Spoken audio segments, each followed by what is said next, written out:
This is a digital story about the Giant's Causeway, created by Catherine Hall and Ineza Bartulio.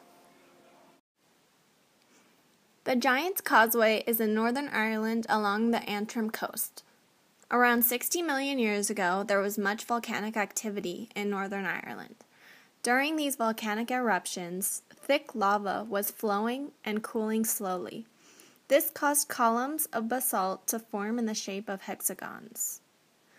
There is also another interpretation on how the Giant's Causeway was created. I'm going to tell you the story of Finn McCool. This is an Irish story which tells how the Giant's Causeway came to be. The story I will be reading to you today is called Finn McCool and His Fearless Wife, a Giant of a Tale from Ireland, written by Robert Bird. And so who has not heard of the mighty Finn McCool, the most famous of the Irish giants who lived back in the days when the great high kings ruled that fair Emerald Isle? When Finn was born, his gran took him and reared him in a great oak tree. She feared for his life, you see, because the king was so jealous of the child's size and strength. Even as a mere babe, Finn was already famous. It was said he ate 100 potatoes and 30 cabbages on his first birthday, and 200 potatoes and 60 cabbages on his second. He drank so much milk that 12 cows had to follow him wherever he played. When Finn grew to be a young man, his gran took him further into the deep oak forest. There she bid him farewell. "Ah, my fine Finn," she said, "'tis time it is, lad, that you find the secrets of knowing and truth. Follow the river Boyne till you reach the fairies who guard the mysteries of the ancient ways of the world." When Finn arrived, the High King of the Fairies welcomed him. "Great size you may have now, but when you are a man you will need wisdom and courage besides. You must eat from Fintan, the salmon of knowledge." On the night of the high summer moon, the fairies caught the salmon with a golden net. The king gave Fintan to Finn, who cooked and ate the magic fish, but in doing so he burned his thumb. As Finn sucked his thumb to ease the pain, the salmon magically reappeared again in the pool and spoke. "Finn, 'tis knowledge and wisdom I give you. A great leader you'll be before you are through. Just let your thumb show you a fair trick or two. Be loyal and honest and seek your own way, and a woman's wit and courage will win you the day." The salmon bowed deeply and jumped back into the water. From that day forward, whenever Finn needed to see the future, he simply sucked his thumb. Eventually, Finn did grow taller than any other man in Ireland and became chieftain of the Fianna, as true as it was told. Now, about this time it was, he and his men decided to build a great stone bridge between Ireland and Scotland. Half the men pulled great rocks out of the earth and threw them miles out to sea. The other half, riding on great whales, caught the boulders and stacked them one on top of the next. Finn planned to name his bridge the Giant's Causeway, after himself, of course. But as they grew closer and closer to Scotland, Finn began to make out the figure of a man standing on the distant shore, a giant of a man. When not but half a league separated the end of the stone bridge from the land, Finn at last could clearly see the fearsome fellow waiting at the ready and glaring across the surf. "Tell me, my good man," the stranger roared with a mighty voice that caused a small tidal wave, "if you finish the bridge and I follow it, will it lead me to Finn McCool?" "And what business might you have with Finn McCool?" answered Finn, shaking in his shoes. "Aren't we the nosy one?" the stranger taunted. "And just who might you be, you blockhead?" "I'm just a poor cowherd," answered Finn. "But I work for Finn McCool. Away he is now, and no one'll know for sure when he's to return." "And how big a man is this Finn McCool?" asked the stranger.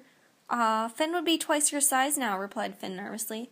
"Humph," muttered the stranger. "Well, when you yourself see him, tell him Cuchulainn will be paying him a call." And so saying, he strode off down the beach. Cuchulainn! Finn knew the name and shivered down to the very soles of his feet, he did.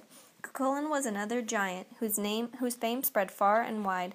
He had roamed the countryside for nigh on 100 years, swearing never to rest, day or night, come rain or snow, until he had bested every man alive in the true test of strength.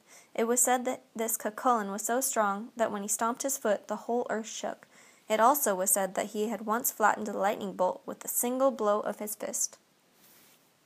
Finn knew he had to keep out of Cuchulainn's way, so with a pine tree for a walking stick and his faithful hound Bran running at his side, he made for home as fast as he could.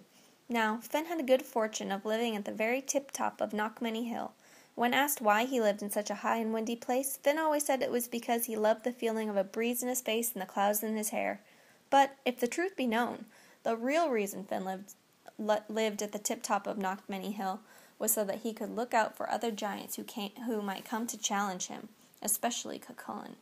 When Finn arrived home, his lovely wife Onai paused in her work and looked down at him. "Why, husband," she called out, "whatever is it that brings you home at this time of day?" "Why, the lovely sight of yourself," replied Finn, quite out of breath.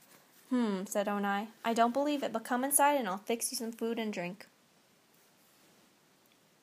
"Onai, my dearest," said Finn, "'tis true, I was lonely for your sweet face, and I missed you sure as the flowers miss the rain, and—" "Finn McCool," interrupted Onai, "enough of this nonsense now, and don't you be trying any of your foolishness with me, for after all, who in the world knows you better than I? Pray, man, tell me what your trouble might be." Finn gave a deep sigh. "Onai, my love, Cuchulainn is coming. I know it." Finn sucked for a moment on his great thumb. "Sure, it's true. He will be here at dawn, the beast. When he stomps his foot, the earth shakes, and he carries a flattened bolt of lightning in his pocket. If I run from him, I'm a coward, yet if I stay, he will squash me like a bug. Can you do nothing for me, woman?" "Easy now, Finn, and don't you be so gloomy," said Onai thoughtfully. "Leave him to me, and do exactly as I say." Now, if truth be told, Onai did not yet know what to do, but as a child, you see, she had been taught the old secrets of magic by the fairies. It was said, in fact, that Onai's black cat Rashtu, was a fairy herself. Because of Onai's noble spirit and courage, she had been trusted with the safe keepings of the sacred fairy harp. This harp hung on a diamond nail in the wall. When Onai took it down and touched its golden strings, the ancient fairy voices rhymed in a riddle, singing like tiny silver bells. "Onai, fearless wife of Finn, say nothing rash, do nothing wild. Think breads and threads, both thick and thin. 9 colors bright, tie man to child." Onai knew exactly what to do. She took 9 wooden threads of different colors and wove them into 3 braids. 1 braid she put on her right arm, another she tied at her heart, and the third around her left ankle. And when she danced to the magic voices, spinning round and round and round, she knew now that she could not fail. Onai worked all through the night. First she made 21 great loaves of bread, putting a great iron pot inside each loaf and baking them in a great oven clay. These she piled next to some ordinary loaves of bread. Next she took a great pail of milk and made 21 great rounds of cheese. These she put with a large pile of yellow stones. At the break of dawn she leaned out the door and gave 3 loud whistles. This was the way the Irish let strangers know they were welcome. When Cuchulainn heard the 3 whistles, he began to climb up Knockmany Hill. Onai dragged up a cradle and said, "Be quick now, Finn, hop in, cover up, and lie snug, saying not a word, not a peep out of you now. Just leave this business to me." No sooner had Finn squeezed himself into the cradle than the house began to shake with every mighty step Cuchulainn took. As Cuchulainn pounded on the door, Finn burrowed under the covers and moaned. "Be still, man," whispered Onai, "and just remember this. All of Cuchulainn's strength is to be found in his golden finger of his left hand." Cuchulainn could barely fit through the door, but he came in shouting, "And where is the coward Finn McCool?" "Why, he left the house in a rage, didn't he?" replied Onai calmly, "for it seems that some buffoon of a giant named Cuchulainn was at the Causeway looking for him, and Finn went to try and catch him, he did, for the poor giant's sake. I hope they don't meet, for it's sure Finn will make a paste out of him at once." "Arrgh, I am Cuchulainn, I am," he cried, "and when I see this Finn, I'll flatten him like a pancake." Finn whimpered. "Look now, you've gone and woken the baby," said Onai hastily, beginning to rock the cradle with her foot. "Have you never seen him then, my Finn McCool?" "Ha! 'Tis no wonder I have not. How could I?" answered the giant. "For it's a fact, as everyone knows, he hides from me like a rabbit in a bush." "Well, when you do see him, and it's sure you will, it will be a black day for you indeed," Onai declared. "Why, in all of Ireland there is none braver or stronger than my Finn." "Now," said Onai, "the wind is blowing through the house. Would you be so kind as to turn the house? Which is what Finn does, of course, when he is here, which, as you can see, he is not." Cuchulainn was surprised, but he pulled his golden finger 3 times and went outside. With one great grunt, he pulled up the house and turned it away from the wind. Finn groaned and hid deeper under the covers. "Why, thank you," said Onai, when Cuchulainn returned. "Even though you two may be enemies, I will not be rude. Sit down and have yourself a bite to eat." She brought him a huge stack of cabbages, a great stack of potatoes, and the sides of 3 whole cows and 5 pigs. Cuchulainn, known to be a glutton as well as a bully, shoved all the food down at once. "Here, then," said Onai, "have some bread." Cucullin grabbed 3 loaves and stuffed them into his mouth. "Ag," he cried, and spat out 3 teeth. "And what kind of bread is this?" "Why, it's the only kind Finn ever eats," replied Onai. "Humph," said Cucullin, and shoved in 3 more loaves. He chomped down and spat out 3 more teeth. "Woman," he cried, "I won't have a tooth left in my head. Why, who eats this devil's bread, hard as a rock?" "Only Finn himself, and that wee child over there in the cradle," said Onai. "Ah, Finn's child will be hungry now, in fact," said Onai, and she gave Finn a loaf, of course one with no iron pot inside. Finn chewed it right up, and then he ate 3 more. Cucullin could not believe his eyes. "If this wee lad of Finn's can eat this bread," he wondered, "then I may not be so sorry to find his father away from the home." Cucullin walked over and looked in the cradle. "Such a big child he is," he said. "Is he strong?" Finn sat up in the cradle. "And are you yourself strong?" he asked Cucullin. "By the sun and the moon above me," the giant exclaimed. "Why such a voice for a lad so young?" Are you yourself strong?" Finn asked. "Let me see you crush one of these stones." Cucullin snorted and picked up one of the great yellow stones. He squeezed and squeezed until he fell down, out of breath, blue in the face, and still the stone had not cracked. "Ah, you poor creature," said Onai. "Giant that you are weak as a bird. Let me show you what the son of Finn McCool can do."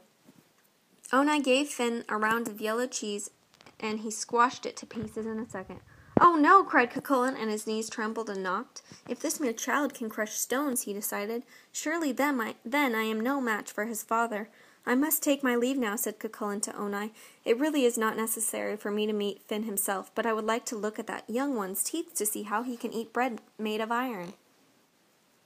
"Would you now?" said Onai. "Go on, look all you like." Cucullin stuck his left hand in Finn's mouth, and crack! Finn chomped down on the gold finger and bit it clean off. Cucullin groaned and fell down at once, helpless as a kitten. Finn jumped out of the cradle and gave poor Cucullin a mighty kick. So mighty it was that Cucullin smashed right through the door and rolled down Knockmany Hill, squashing and scattering everything in his path. He rolled all the way down the sea, making such a thunderous splash that the water came halfway back up the hill. To this very day he has never been seen or heard from again. And so, thanks to Onai the Fearless, Finn overcame with wit and wisdom that which might never have been done by force. Finn and Onai spent the rest of their days together, both very happy, with the wind always to their backs and their faces to the sun. The end.